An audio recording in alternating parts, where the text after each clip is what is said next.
لوگ آئے, حضرت علی بھی تھے, تو بادام کھا رہے تھے تو چبایا نہیں جاتا تھا. حضرت علی علی ہیں. ایک نوجوان کی دعوت میں ہے تو اس نے پوچھا بابا کون ہے؟ نے کہا جناب علی ہیں. تو گھورنے لگا حضرت علی کو. حضرت علی شیر خدا کہنے لگا بیٹے ہو کاکا ادھر آ, قریب آ جا. قریب آ گیا, ماننے لگے پوچھ کیا پوچھنا چاہتا ہے. وہ ڈر گیا, کہنے لگا حضور کچھ بھی نہیں. فرمایا نہ گھبرا, پوچھ کیا پوچھنا چاہتا ہے, پوچھ. کہنے لگا حضور کچھ بھی نہیں. فرمانے لگے تو بتائے گا کہ میں بتاؤں جو تو پوچھنا چاہتا تھا. حضرت علی تو جناب علی ہے نا, جبریل امین آ گئے انسانی شکل میں. حضرت علی کے سامنے کھڑے ہو کے کہنے لگے علی بتائیے جبریل کدھر ہے؟ سامنے کھڑے انسانی شکل میں, بدل کے چہرہ. تو حضرت علی نے اوپر دیکھا, نیچے دیکھا, دائیں بائیں, آگے پیچھے. کہنے لگے بھائی حضرت جبریل نہ تو 7 آسمانوں میں ہے, نہ 7 زمینوں میں ہے, نہ مشرقوں میں ہے, نہ مغربوں میں, نہ شمال اور جنوب میں ہے. کہنے لگے یا تو جبریل ہے یا میں جبریل ہوں, دونوں میں سے ایک. تو حضرت جبریل کہنے لگے آپ تو ولی ہیں, جبریل تو میں ہی ہوں. اتنا بڑا آدمی. وہ نوجوان سے کہنے لگے تو بتائے گا کہ, بولیے بولیے تو بتاتا ہے کہ. تو کہنے لگا جی آپ ہی بتا دیں.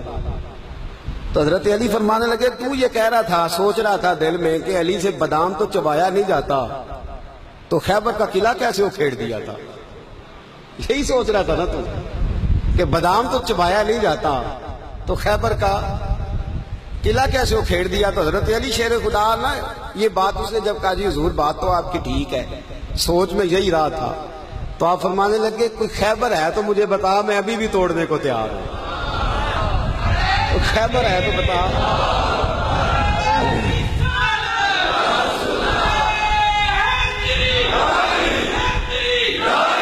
فرمایا کوئی ہے خیبر تو مجھے تو توڑ دیتے ہیں ابھی بھی. تو کہنے لگا جناب بادام نہیں چبایا جا رہا, اس کی وجہ.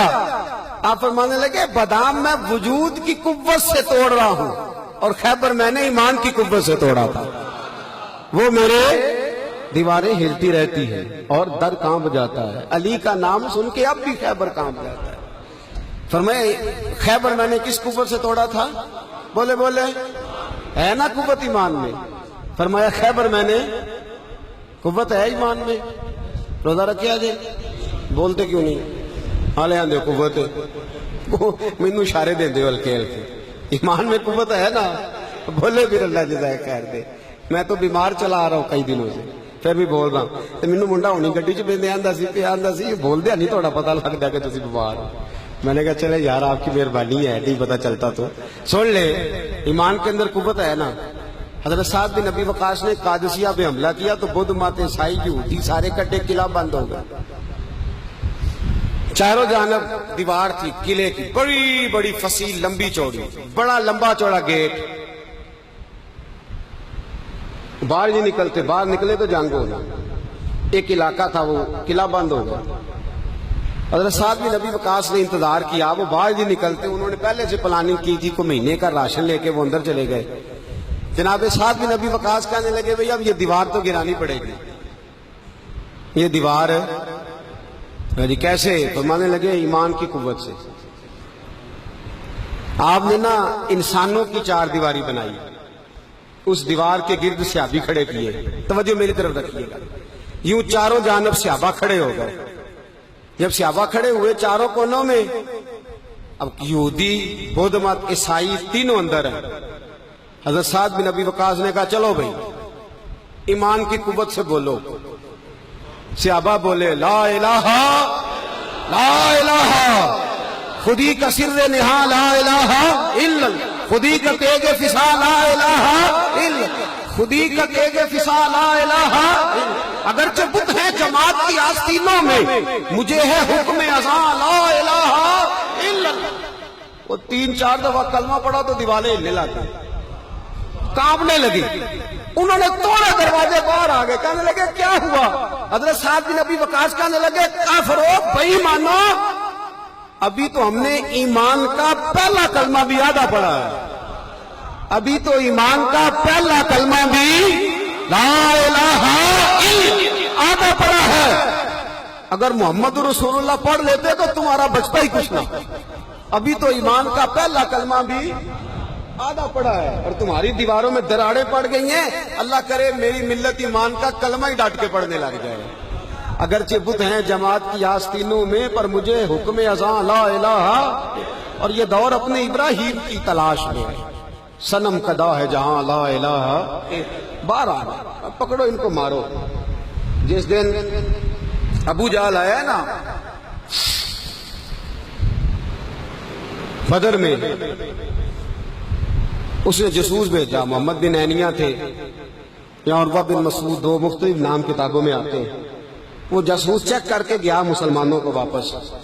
ابو جہل سے کہنے لگا 313 312 بندے، کچھ بچے ہیں، کچھ بوڑھے ہیں، کچھ کمزور ہیں. ابو جہل بڑا کھل کھلا کے ایسا کہنے لگا ان کو نا پشتوں پہ باندھ لو، گھوڑوں کی پشتوں پہ.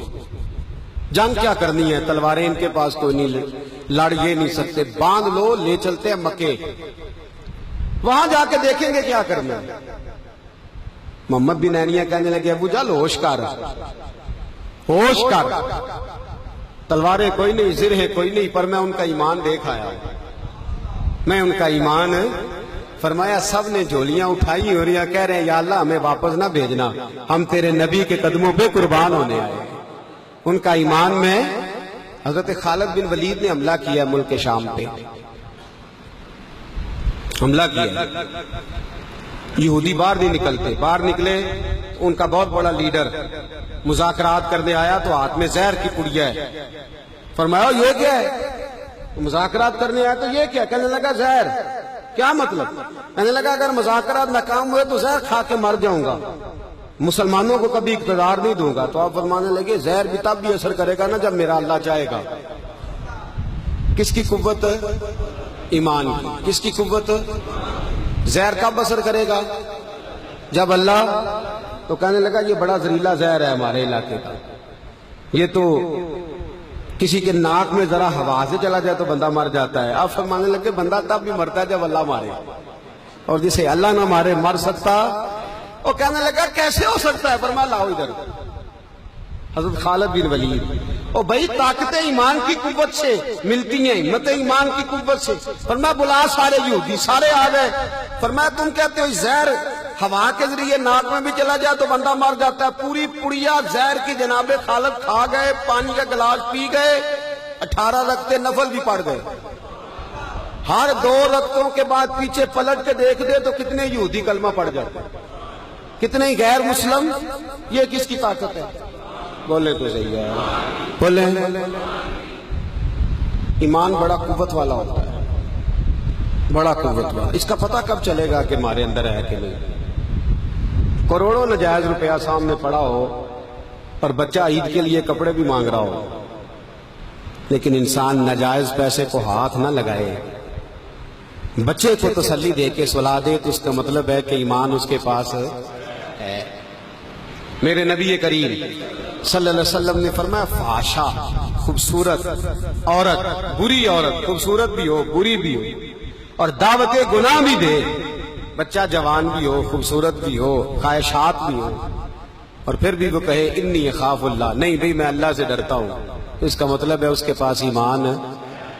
یہ تو روز ہمیں پتہ چلے گا، روز پتہ چلے گا. میرے دوست اپنے ایمان کو دیکھ. حضرت مصعب ابن عمیر جنگ احد میں میرے نبی، اور یہ بڑا لاڈلا صحابی ہے میرے رسول کا، بڑا لاڈلا. مجھے اس شخصیت سے بڑا پیار ہے. ان کا جو بھی کہیں مجھے ارشاد کوئی قول ملتا ہے تو میں الگ سے ڈائری پہ لکھتا ہوں. حضرت مصعب ابن عمیر کو احد میں حضور نے جھنڈا دیا تھا، ہاتھ میں جھنڈا تھا تو کافر نے ہاتھ کاٹ دیا. جناب مصعب ابن عمیر نے دوسرے ہاتھ میں پکڑ لیا. جب وہ بھی ہاتھ کٹ گیا تو 2 کٹے ہوئے ہاتھوں سے جھنڈا پکڑا ہے، جھنڈا پکڑا. اور جناب مصعب ابن عمیر کی جب لاش کے قریب میرے نبی پاک گئے تو کٹے ہوئے ہاتھوں سے جھنڈا انہوں نے سینے سے لگایا ہوا، سینے سے. میرے نبی پاک کی آنکھوں میں آنسو آئے اور حضور نے رو کے فرمایا یہ مصعب کے ایمان کا جھنڈا تھا جسے وہ ساتھ لے کے دنیا سے چلا گیا. یہ اس نے زمین پر گرنے. اپنے ایمان کو دیکھو، ایمان کو پرکھو، ایمان پر محنت کرو. سب سے پہلی بات تو یہ کہ قدر کرو کہ ہم مسلمان ہیں، اپنے دین کی. دوسری بات قرآن پاک کے ساتھ پیار کرو. تیسری بات شہادت کی آرزو. چوتھی بات ایمان کو مضبوط کرو، ایمان کو بولیے ایمان کو۔ اللہ فرماتا ہے تم ایماندار رہنا، میں تمہارے ساتھ رہوں گا۔ ولا تہنوا ولا تحزنوا وانتم الاعلون ان کنتم مؤمنین۔ یہ پختہ ہوتا کیسے ہے؟ اقبال کہتے ہیں ایسے لوگوں کے پاس بیٹھا کر جو تیرا ایمان پختہ کر دے، ایسے لوگوں کی سنگت میں رہا کر جو تیرے ایمان کو، کہتے ہیں وہی ہے تیرے زمانے کا امام برحق، وہی ہے تیرے زمانے کا امام برحق جو تجھے حاضر و موجود سے بیزار کرے اور موت کی شکل میں دکھلا کے تجھے جلوہ دوست زندگی تیرے لیے اور بھی دشوار کرے، اپنے اوپر مشقت کرے۔